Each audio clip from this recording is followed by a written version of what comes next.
I recently received a message from BR, one of our subscribers. BR had watched another YouTuber by the name of Jay Bravo who said there could be a banking and economic reset, although BR couldn't really understand how or if that may happen or what the implications might be. Jay Bravo had also stated that the US dollar as a reserve currency will be history. BR was also concerned with Robert Kiyosaki of Rich Dad Poor Dad, who said that everyone will lose everything.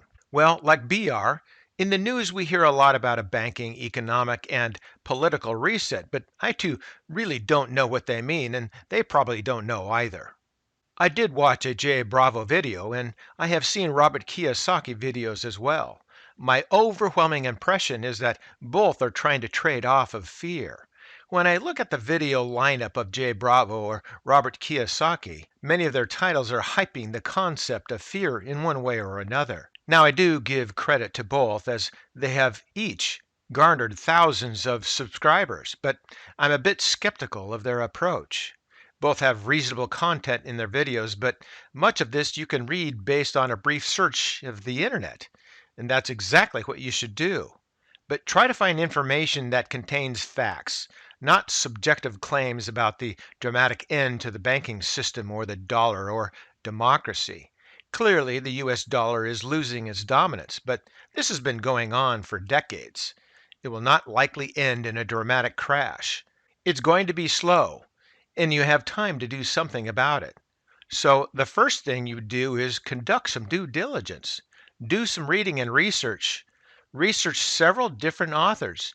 Don't get stuck watching the doom and gloom from a YouTuber who's trying to be more entertaining than helpful in providing you some answers. I don't really know what Robert Kiyosaki is trying to do, but maybe continue to sell some more books. In my opinion, his information is better and he's been around longer.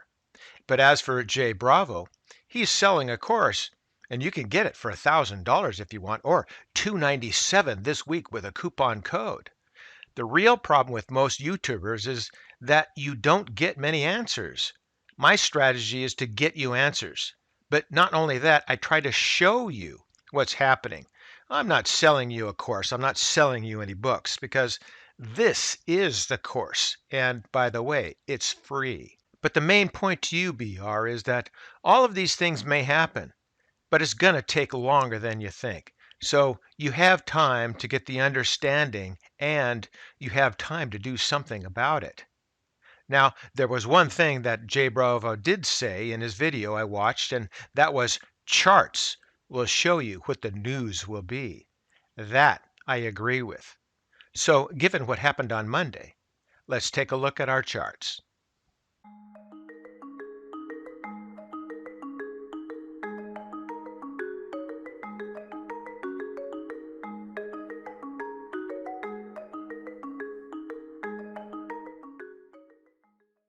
And we begin here at the volatility index, and the symbol is $VIX using stockcharts.com. We're looking at the 2-year weekly. And as we discussed this weekend in the stock market update, the VIX was looking for an excuse to explode, and it had a minor eruption here. Now, I'm thinking this is going to continue, even though it may not tomorrow or the next day. But I think the probability is that we've been hovering above 25 for the last, say, month and a half, and it doesn't want to hover that high without wanting to move higher. So be careful. You can see in the lower portion of the chart, we were moving with the fast line and the slow line together, but the fast line decided to move, and it looks like it wants to go through that zero line. So we're just going to have to sit back and watch and see how it moves. Again, up here in the RSI, you can see that the move is above that 50 or midline, and it looks like it wants to continue on up. So again, stay on the sidelines and just watch and see how this evolves. Let's go to our stock charts. And looking at the spiders, the SPY, we can see here we had that top at that point there, and this top didn't make it up that high. So definitely, at least by the price chart, it looked like things were weakening. And that definitely happened. Now, we do have the possibility that we can move on down here and then say perhaps turn again as we did here. near that 20 EMA. But we'll have to watch that in the coming days and weeks here. Moving on down into the volume, not going to tell us too much this early in the week, but the MAC, I told you this was much stronger back here, and definitely that move off of this reflection here was very weak. There's hardly any separation between the fast line and the slow line, and it looks like the slow line wants to move through here. Now, that doesn't mean we're going to have a crash. We may just have a pullback or a correction. We're just going to have to see how this evolves. But right now, you just want to stay back and watch things occur.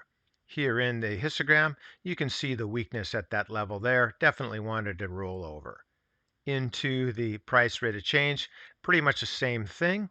Into the relative strength as well. And then stochastics and the Williams. Now, the Williams is the only one that has fallen this far. It's near that midline or that 50 line. So this has fallen the farthest.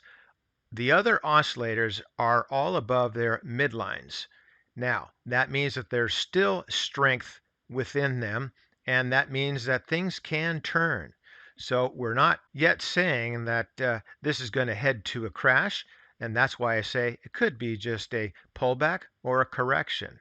Let's move back up here and look at those again. Stochastic, relative strength, price rate of change, of course the histogram there, and then the MAC. The MAC is elevated up near that 10 level, which means there's still enough strength in there.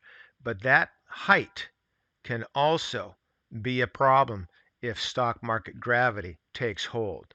Moving up here into the price chart, one last look.